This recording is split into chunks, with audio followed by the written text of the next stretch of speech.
Good morning, everyone.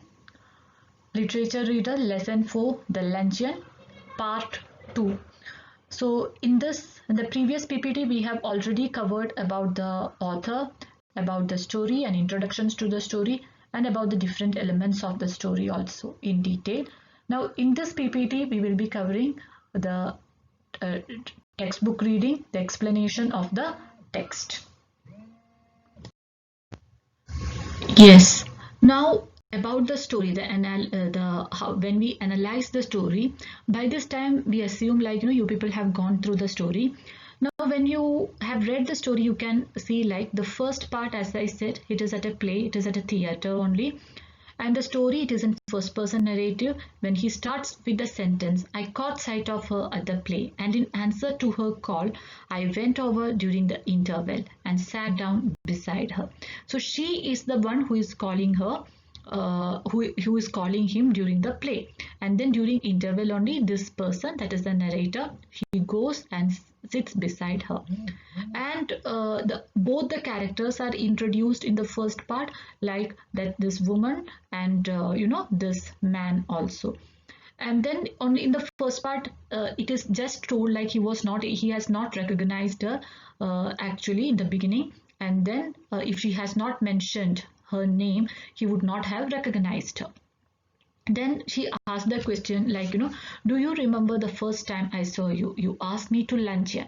Okay, so did I remember? So from there, like 20 years ago, the story goes back. Okay, just like flashback in movies, the story takes us back 20 years, that is past. And this part is very important because the title of the story is also related with this part, which is luncheon. uh, and and then here the setting is in Paris. Luncheon at Fayot's restaurant. Like while he it is the all the description is given there. Like while he was living in Paris, he had a tiny apartment, and it was very difficult for him to meet both the ends. And then suddenly one day, this lady writes a letter to him because she had read a book of this person, Somerset Maugham. Then when he receives that letter thanking her, he also writes her back. Okay, so then he receives another letter. I received from her another letter saying she was passing through Paris. Okay, he gets another also letter also from this lady, and she wanted to chat with him. As her time was limited, she wanted to meet him on the following Thursday. I mean the Thursday, and she wanted to meet him at Foyot's restaurant. Okay, now you can see like all the things, like how manipulative this lady is. All the things, this lady has actually proposed this luncheon. She is the one who decided the time. She is the one who decided the day. She is the one who decided the restaurant also.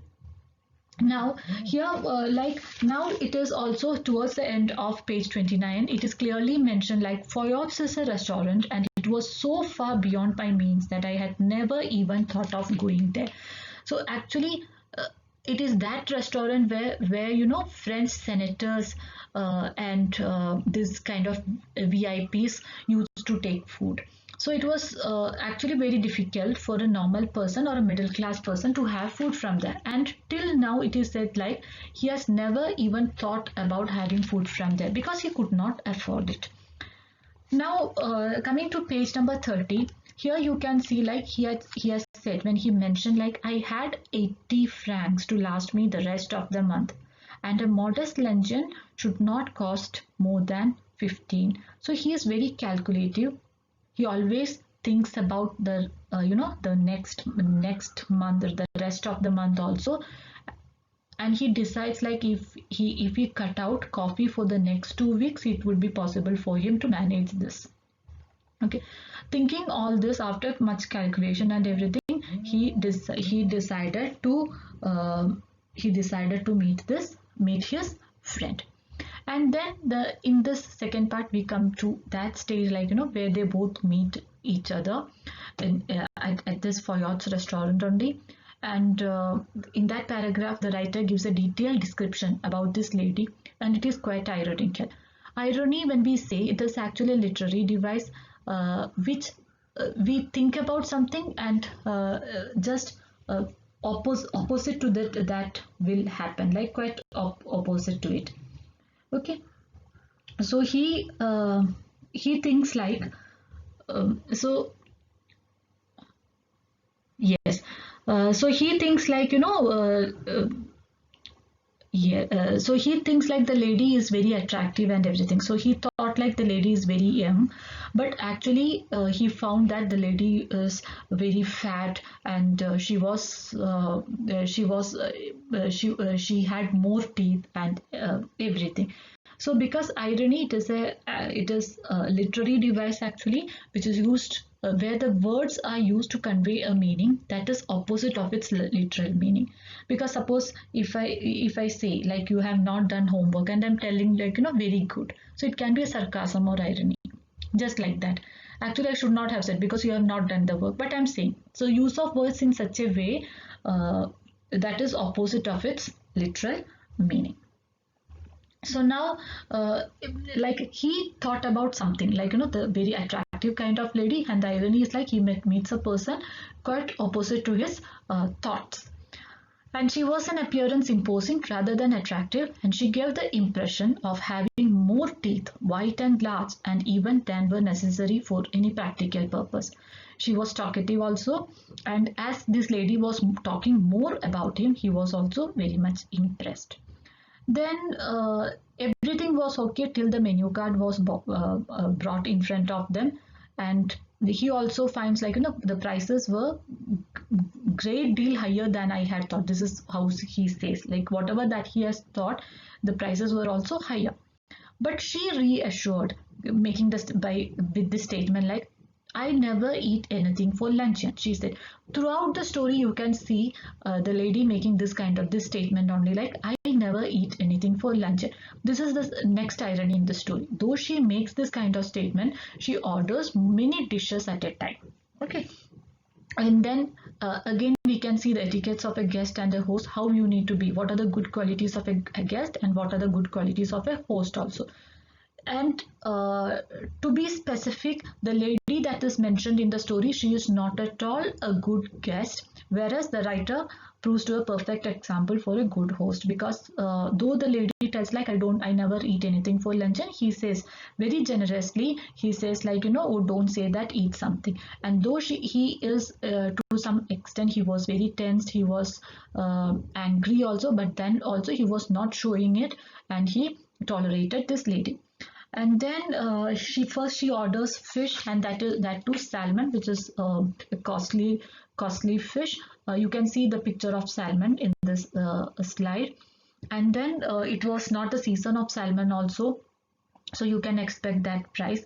After then also he ordered it for his guest. Then then the waiter also asked her like whether she would have like to have something till the salmon is being cooked, and she says like she would like to have caviar. Caviar is, again, the meaning is already given in your textbook. It is a dish which is made up of fish eggs. Okay, again there is a picture over there. Then here again, this is also very expensive dish, and he was pretty sure like he could not afford caviar, but and he could not tell the same thing to his guest also. And for himself, he ordered the cheapest dish on the menu, and that was a mutton chop. Again, you can see the statement that she makes when she says like, I think you are unwise to eat meat, she said. I don't believe in overloading my stomach. The same sentence is given in the notes also as a reference to context, because this is quite ironical when she says overloading my stomach, and this lady is the one who overloads her stomach with all these dishes, though she says like I never eat anything for lunch. She ate the caviar and she had the salmon also. Again, you can see like she is not at all a good guest, because when she gobbled down the things, she never asked her host like whether you would like to share this dish. In fact, she just had it herself. And the author was very worried because of the bill only, and she blamed him for taking such a heavy luncheon, that is mutton chop. Then by in the next page, like page number 32, you can see like she orders asparagus also. Again, asparagus, the author says like he loves asparagus, and most of the time he had seen it in shops also, and it is very tempting to have asparagus. But as he knew, like he could not afford asparagus, he has not tried it till now. But with his money, with this narrator's money, this lady tried that thing also. Now in that page you can see like he plans, he set up he was totally worried, he was very tense.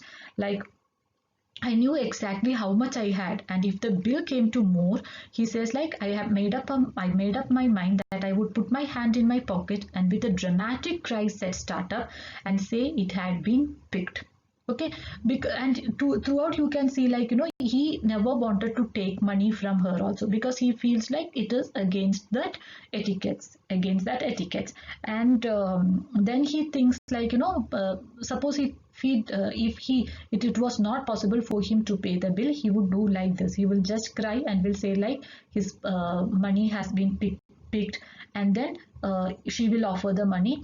If even she also does not have the money, he will leave his watch over there and telling like he would come back and pay later. Asparagus appeared, she swallowed that thing also, and after that and by that time after a certain limit you will also appear like you will also feel like we will see it in that way, like when something is about to happen, let it happen. Then he asked her whether she would like to have coffee also. See, these are all etiquettes of a guest, host. And then she says like coffee and ice cream. Okay, and he orders one coffee for himself. And then again she tells him like one should always get up from a meal feeling one could eat a little more, where what she means like even after having all these things, she tells him like she has got some space for having more food. And then he is asking her, are you still hungry? And oh no, I'm not hungry, you see, I don't eat lunch. After eating these many things also, she is telling like she has not eaten lunch yet. Then a terrible thing happened, because while they were waiting for the coffee, the head waiter came up with a basket full of peaches. And then it was not the season of peaches also, absent-mindedly she took one and then she had that also. In the story, then so again that will also come in that bill. So now the final part of the story, that is in the second part, you can see the bill came, and when I paid it, I found that I had only enough for quite inadequate trip. Her eyes, and then he put like 3 francs or something as a he had the whole month before him without anything in his pocket. Then he left 3 francs for the waiter also as the tip.